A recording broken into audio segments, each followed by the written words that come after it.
কলেজের প্রতিনিধিরা ঢুকেছিলাম, সবাইকে যদি অপমান করেছে সবগুলো কলেজের শিক্ষার্থীরা রাস্তায় নেমে তথ্য টেকনিক্যাল মোড় এবং তাঁতিবাজার মোড়ে আপনারা যারা অবরোধ করে চলছে।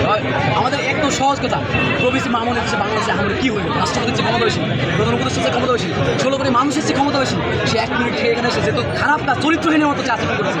1 মিনিট এসে শিক্ষার্থীদের কাছে ক্ষমা চাইতে পারলো না। এতক্ষণ যাবো শিক্ষার্থীর রাস্তায় আছে, ও কি বাংলাদেশ থেকে চলে গেছে? ও কি পাসপোর্ট করে চলে গেছে নাকি? কখন গেছিলেন? আমরা 5টা বাজে গেছি, 5টা বাজে তখন থেকে শিক্ষার্থীরা ক্ষুব্ধ হয়ে সাথে সাথে কর্মসূচি ঘোষণা করে এখানে এসেছে। এবং ওনার উচিত এখানে ক্ষমা চাও, নাহলে সাধারণ শিক্ষার্থীরা মানবে না।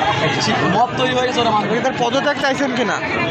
পদত্যাগ এটা সব প্রত্যেকটা শিক্ষার্থীর প্রাণের দাবি, যেহেতু মাদকাসক্ত প্রবেশী আসলে এই শিক্ষার্থীরা চায় না। কারণ এটা আসলে এইভাবে করে আমাদের কাছে মনে হয়েছে যে মদ খেয়ে বসে আছে, হঠাৎ করে ঢুকছে পোলাবান, এমনভাবে চিল্লান দিল, মেয়েগুলো চিৎকার কান্না করেছে। স্যার আপনি এটা কী বললেন? স্যার শিক্ষক আপনি এটা কী বললেন? স্যার মেয়েগুলো চিৎকার দিচ্ছে, ইডেন কলেজের মেয়েগুলো ছিল প্রথমে, স্যার মেয়েগুলো তো মদ না খেলে এরকম আচরণ কেউ করে না। তো এইসব মানুষ আসলে শিক্ষা প্রতিষ্ঠানে রেখে ঢাকা বিশ্ববিদ্যালয়ে কী হবে, ঢাকা বিশ্ববিদ্যালয়ে কী হবে, আর 7 কলেজের কী হবে, কারে বা কী হবে? তাদের শিক্ষার্থীদের প্রাণের দাবি, দেশ আগে ক্ষমা চাক, তারপরে যদি অপরাধ করেছে এগুলো দৃশ্যমান সাংবাদিক সব দেখবে যে কী ভিডিওগুলো আছে, সবগুলো ফুটেজ যাবে, তখন রাষ্ট্র সিদ্ধান্ত নেবে এদেরকে পদত্যাগ করাবে। এবং শিক্ষার্থীদের দাবি মেনে নিলে শিক্ষার্থীর রাস্তা ছেড়ে দেবে, 5 দফা দাবি এবং প্রবিসি মামুন দেশে প্রকাশ্যে ক্ষমা চাইতে হবে হবে হবে।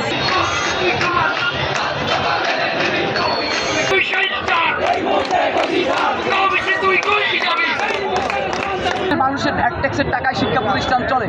এবার সে মানুষ মনে করে কি শিক্ষক যারা আছে তারা সৎ মানুষ, ভালো মানুষ, কিন্তু যেহেতু মানুষ জানে না যে আসলে এরা চোর, এই জন্য শিক্ষার্থীরা রাস্তায় নেমে আসে। মানুষ শিক্ষার্থীরা জানায় রাষ্ট্রকে, রাষ্ট্রের মানুষকে যে চোররা আমাদেরকে পড়াচ্ছে, এই চোরদেরকে আমরা মানি না। এই রাষ্ট্র, এই রাষ্ট্রের মানুষ, আপনারা ভালো মানুষকে এই শিক্ষা প্রতিষ্ঠানগুলোকে আনেন, শিক্ষার্থীদের একটি সেফটি নিশ্চিত করে সুন্দর ভবিষ্যতে।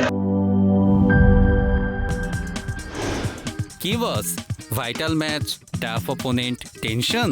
কাম অন ব্রো, অপোনেন্টকে নিয়ে ভাবার সময় আছে। আসল অলরাউন্ডারের কাজই তো হলো যে কোনো টাফ সিচুয়েশনে টিমকে অলরাউন্ড প্রোটেকশন দেওয়া।